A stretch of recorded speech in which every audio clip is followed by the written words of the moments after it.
Spéciale élection départementale sur Sensation Normandie.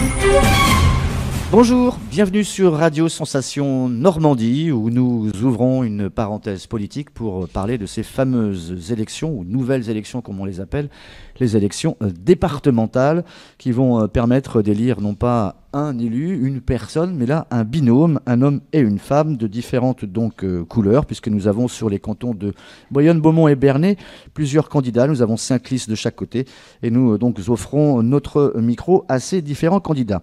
Nous accueillons aujourd'hui sur le canton de Bernay monsieur Lionel Prévost qui représente les couleurs du Parti socialiste, donc de la majorité gouvernementale, vice-président du Conseil général et également maire de Serquigny. Monsieur Prévost, bonjour. Bonjour. Vice-président du Conseil général depuis combien de temps ? Depuis 10 ans. Depuis 10 ans et maire ? Et maire depuis 1989. Donc la politique, ça remonte déjà pas mal de temps. Je dois vous dire que je ne représente pas ni le Parti socialiste, ni la majorité gouvernementale. D'accord. Je suis comptable du travail effectué par le département, par le Conseil général. Depuis 10 ans, nous avons la majorité et je revendique bien sûr ce bilan. Je revendique aussi la possibilité de critiquer ce bilan, mais aussi de faire des propositions. C'est en cela que nous présentons donc une liste pour faire en sorte de demander aux électeurs de se rassembler sur ce qui est important. D'accord. Voilà. Aujourd'hui, je crois qu'on a besoin, dans notre pays, de rassembler les gens plutôt que de les diviser. Et de les diviser sur des choses artificielles.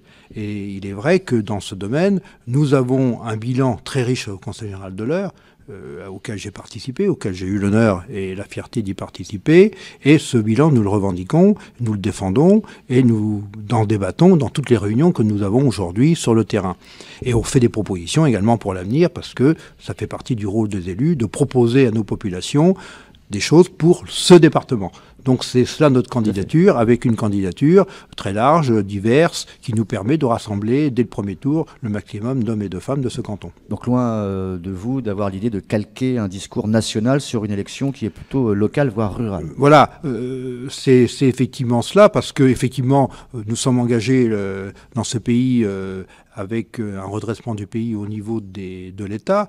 Ça fait 30 ans que l'État en français était dispendieux. Aujourd'hui, il y a une volonté de réduire. Ça, c'est la responsabilité du gouvernement.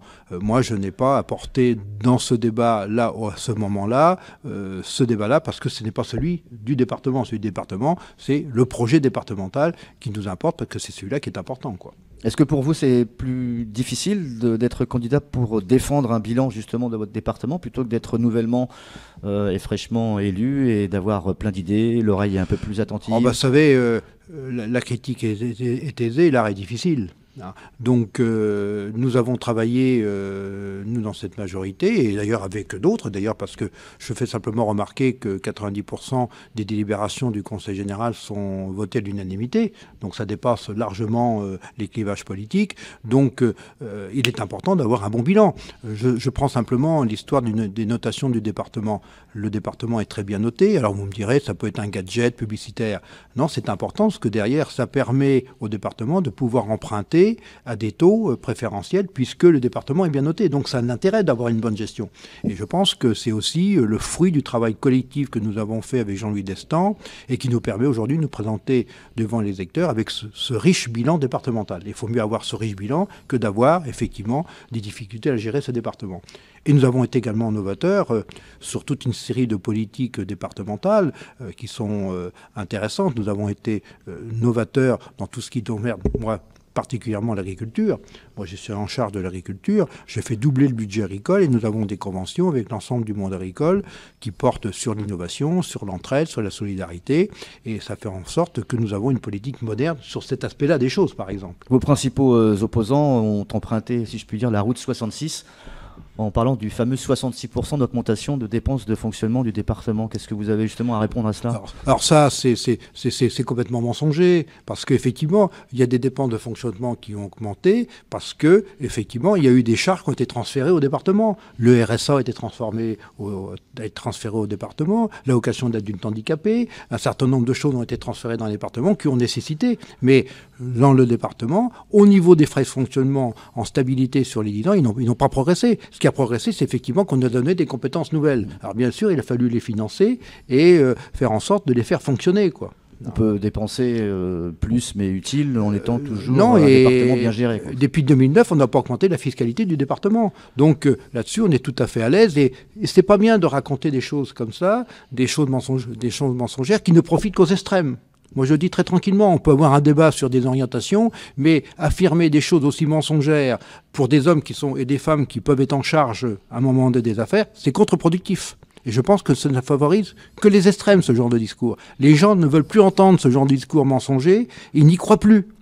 Et ça, je suis très ferme là-dessus. Je trouve que c'est vraiment lamentable d'avoir de tels discours et de dire des choses aussi mensongères, quoi. Est-ce qu'on peut promettre des choses qu'on va tenir ou il faut mieux éviter de tenir des promesses lorsqu'on est dans une élection de proximité comme celle-là? Écoutez, moi je pense que je suis un élu qui a bien sûr de l'expérience. Il est clair que si on fait des promesses que l'on ne tient pas, les électeurs vous rattrapent. Parce qu'au bout d'un moment, moi je suis maire de ma commune depuis très longtemps, si vous faites des promesses et puis que les gens s'aperçoivent que ces promesses n'aboutissent jamais, ça dure pas. Donc, si par exemple, ça peut arriver qu'on fasse une promesse de campagne qu'on ne puisse pas honorer, là, il faut dire le pourquoi, pour quelles raisons, dans quelle situation, etc.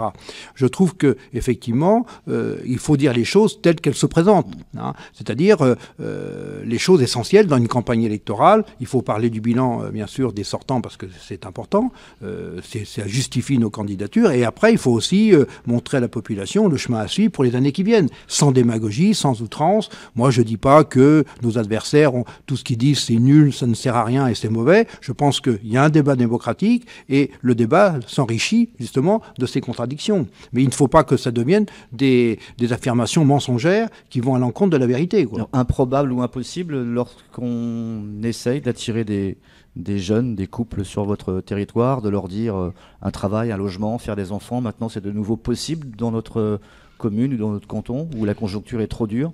Moi, je pense effectivement que nous avons des possibilités. Je vous dirais simplement, sur Bernay, le Conseil général a participé à sauver des entreprises. Je pense à la CESA, à Bernay, à Biologue, à Protecop et à d'autres. Et on a permis à des entreprises également de s'installer. J'ai en mémoire l'aide que nous avions accordée à un chef d'entreprise qui venait de s'installer pour embaucher un ingénieur et un technicien. Donc, sur ce territoire, on a déjà favorisé, grâce aux aides du département en liaison avec la région, de maintenir de l'économie de proximité. L'idée aujourd'hui, c'est de renforcer l'intercommunalité, de faire en sorte d'avoir des intercommunalités plus fortes et plus solides, qui puissent avoir des leviers d'action qui permettent justement de faire déclarer de nouvelles marges de manœuvre. La zone d'activité des granges, etc., c'est pas une coquille vide, là La zone d'activité des granges, je pense qu'elle fait partie du paysage de cette région. D'ailleurs, le conseiller l'a aidé à la labellisation sur le très haut débit, sur cette question. Je pense qu'aujourd'hui, je pense qu'il faudrait sur ce territoire que l'ensemble des zones d'activité soient sur l'égide du pays. C'est-à-dire qu'il y ait une direction unique. Qu'on ne fasse pas chacun sa zone, sans coordination, sans action collective. Ça, il y a une nécessité de le faire. Et là, il faut aller vers cela. C'est aussi une proposition que nous faisons dans la campagne, de mutualiser l'ensemble de la gestion de nos zones d'activité sur ce territoire. On est dans la promesse peut-être de ne pas attirer tout de suite beaucoup d'entreprises, mais en tout cas peut-être d'empêcher à ce que certaines ferment. Oui, on est là pour essayer de maintenir le tissu économique existant. Je pense qu'on a une magnifique entreprise sur ce territoire, c'est Arkema, 700 salariés. C'est l'entreprise qui est mondialement reconnue, qui exporte 85% de ses productions, avec un centre de recherche avec 50-60 docteurs en chimie, en pharmacie, en chimie et en physique. Donc on a ici potentiellement dans ce territoire des choses intéressantes. Vous avez Biologue à Bernay, ils sont en pointe sur des productions importantes en électronique, et je pense que là-dessus, on a des choses. Alors, bien sûr, cette région de Bernay, on a souffert du fait que nous avions une très vieille industrie. Je pense à Bernay, à Prestine, Caroline Romer, Roger Gallet. Ces entreprises ont périclité. Et aujourd'hui, il faut faire beaucoup d'efforts pour faire en sorte aujourd'hui d'attirer de nouvelles entreprises et un nouveau développement économique, quoi. Alors j'ai lu un peu rapidement dans un transport qui était un peu chaotique, peut-être en transversal, un dernier chiffre sur le chômage qui était plus ou moins positif sur la région, mais par contre on s'inquiétait à ce que certains experts comptables tirent la sonnette d'alarme en disant attention, certaines entreprises préparent déjà des plans de licenciement. Écoutez, moi, sur la région, effectivement, l'économie dans ce pays n'est pas gérée par les collectivités. Hein. On est dans un système libéral, donc on n'est jamais à l'abri de problèmes de cette nature. Ce que je peux savoir, c'est que les entreprises que je viens citer aujourd'hui sont plutôt bien. Biologue que j'ai visité avec le président de la région il y a 3 semaines, ils ont 30 salariés, ils comptent en avoir 70 à la fin de l'année. Le directeur de chez Arkema, que je rencontre régulièrement, l'entreprise fonctionne bien. Il y a 700 salariés, ils continuent à investir, continue à embaucher, continue à se développer. Donc il y a aussi des signes qui sont intéressants. Alors bien sûr, je ne dis pas qu'il ne peut pas y avoir des petites entreprises avec des lourdes difficultés et puis que certaines puissent effectivement ne plus pouvoir assumer. C'est possible. Mais en même temps, il y a aussi des signes intéressants sur ce territoire qui nous permettent d'envisager l'avenir avec, j'espère, la possibilité de rebondir, quoi. Le maillage territorial se fait donc par Internet, vous le disiez tout à l'heure. Est-ce que c'est le haut débit qui prend son temps pour arriver un peu partout? On en parlait avec M. Destan il y a quelques jours. Ça vient sûrement mais doucement? Ça vient, si vous voulez, sur cette question du haut débit. C'est lié également à l'économie. Quand nous avons mis en place dans le département, nous avons eu, je crois, l'intelligence de construire une arête centrale. Et aujourd'hui, nous sommes propriétaires de 500 km de réseau de très haut débit, de fibre optique. Donc ça, c'est quelque chose que nous avons en France et nous sommes le seul département à avoir été dans ce sens. Et aujourd'hui, nous sommes en avance sur la question.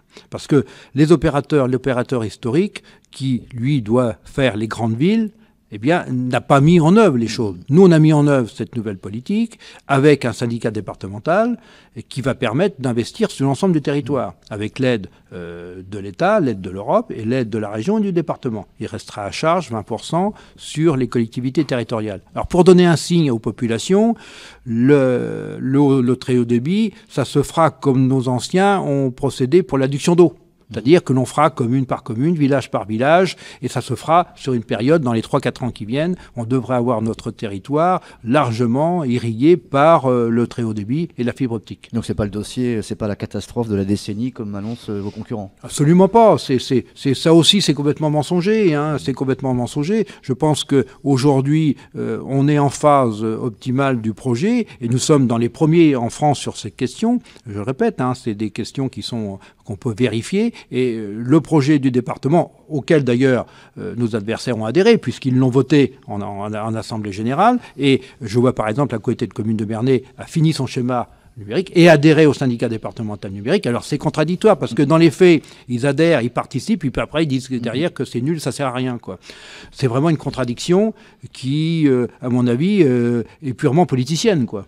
La présence médicale, est-ce que c'est fini ce terme de désert médical, ou est-ce que c'est encore d'actualité? C'est quelque chose que vous pouvez vous changer? Ça, c'est un vrai problème. C'est de la compétence de l'État, bien évidemment, mais les collectivités s'en préoccupent. Le département, là aussi, s'est porté volontaire pour une présence des services publics dans ce département. Nous sommes dans les 10 départements français qui se sont portés volontaires pour que nous ayons une proximité de services publics dans un rayon de 10 à 15 km autour des bassins de vie. En ce qui concerne le problème médical, il y a des problèmes nationaux qui doivent être réglés, à mon avis, par le Parlement, hein, par nos parlementaires, par l'État, voilà, qui ne dépendent pas de nous. Nous, ce que l'on peut aider dans ce département, c'est de favoriser, lorsqu'il y a des collectivités qui s'investissent pour essayer de maintenir une présence médicale, d'aider ces collectivités. C'est ce que je fais, par exemple, à Cerquigny, où j'essaye de construire un pôle socio-médical avec la mairie investirait dans des locaux pour accueillir les médecins, le cabinet d'infirmières, et autour des activités de la communauté de communes, de l'ITEP qui est présent, pour faire un pôle d'activité qui nous permettrait de maintenir cette présence médicale. Avec un médecin de ville? Avec 2 médecins, on a 2 médecins de ville, avec un cabinet d'infirmières, avec 5 infirmières, avec l'ITEP de Cerquigny qui s'occupe d'enfants qui ont des troubles du comportement. Donc avec la présence aussi des locaux de la communauté de communes, nous aurions un pôle socio-médical qui permettrait de maintenir une présence sur le terrain. Ça, il faut l'aider. Ça, c'est d'abord au département et à la région d'aider les collectivités qui s'investissent dans ce domaine pour maintenir cette présence médicale sur le territoire. L'autre aspect important, c'est l'hôpital de Bernay. Là aussi, c'est une compétence de l'État. C'est une compétence de l'État. Nous avons un challenge important. Il y a des difficultés à l'hôpital de Bernay et on soutient effectivement le redressement de l'hôpital de Bernay. Et on le soutient toutes tendances confondues. C'est-à-dire que là, il n'y a pas de clivage politique. Il y a effectivement au conseil de surveillance. Moi, je siège au conseil de surveillance avec le sénateur Moret qui en est le président, ce conseil de surveillance. On a les mêmes positions pour sauver l'hôpital de Bernay et puis le redresser, le faire vivre. Vous voyez, donc on n'est pas dans le combat et on n'est pas dans le clivage politique du matin au soir. Lorsqu'on gère le département, on est plutôt à trouver des solutions qui permettent de faire vivre ce qui existe sur le territoire. Sans être trivial, vous avez encore la main sur l'hôpital de Bernay ou c'est plutôt maintenant la direction du Havre ou d'Évreux qui gère tout cela? Non, il y a effectivement des directions qui sont en place pour gérer bien sûr ces hôpitaux et puis mettre en place un plan de redressement. Ça fait partie des tâches des administrateurs, des techniciens qui sont là en place avec l'aide et le soutien de l'Agence régionale de santé. Je rappelle que depuis 2 ans, l'Agence régionale de santé finance l'hôpital de Bernay pour le maintenir. Pour nos auditeurs, on peut dire qu'on a foulé au pied peut-être le bouquet de la mariée entre Pont-Audemer et Bernay, c'est terminé. Non, je pense qu'effectivement, aujourd'hui, c'est une mutualisation. Il faut que le projet médical sur Bernay tienne compte de l'hôpital, mais aussi tienne compte des professions libérales. Il faut que ça soit un projet en commun. Donc il y a l'hôpital, mais il y a aussi les médecins libéraux, les professions libérales qui doivent s'associer à ce processus. Parce qu'on ne pourra pas travailler les uns contre les autres dans ce domaine. On a peut-être promis un peu trop, peut-être un hôpital et pas un autre. Je pense à M. Morin qui a fait des promesses fut un temps ou...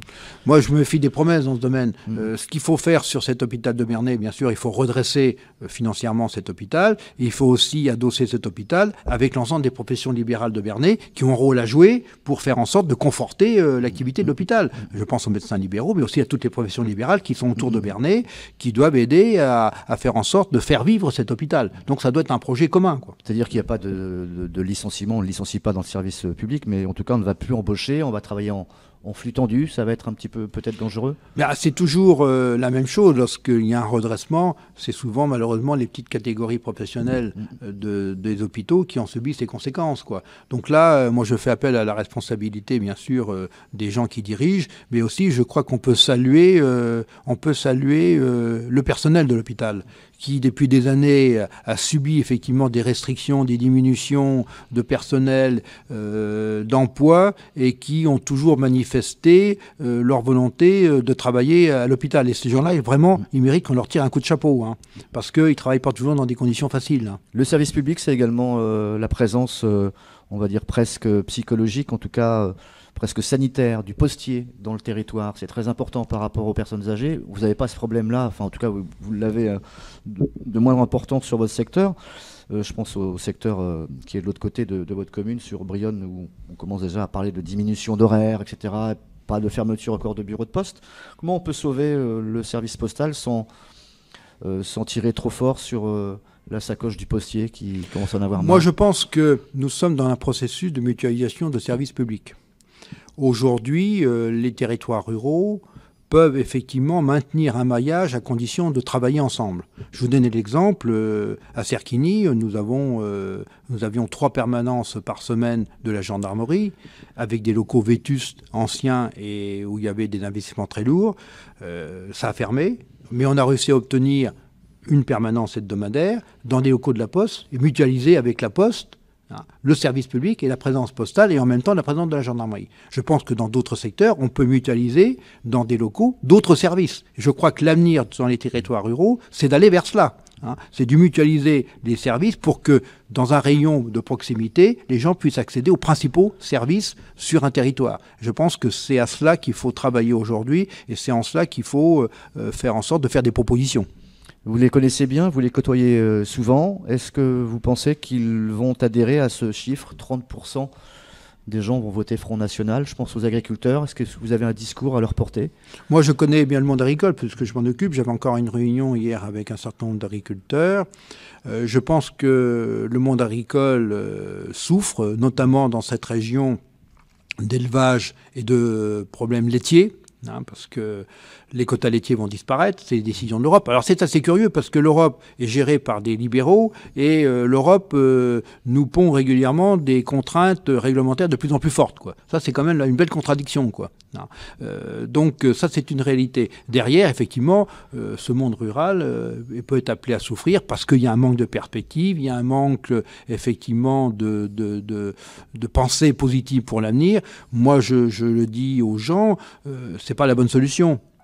Après, je peux très bien comprendre que lorsqu'on est content, qu'on souffre, qu'on a des problèmes, qu'on ait un vote un peu extrême. Ça, je le peux le comprendre. Mais en même temps, je dis aux gens, c'est pas la bonne solution. Se replier sur soi-même, avoir des propos nationalistes, sortir de l'Europe, c'est pas l'avenir de la France, c'est pas l'avenir de l'agriculture, c'est pas l'avenir de nos territoires.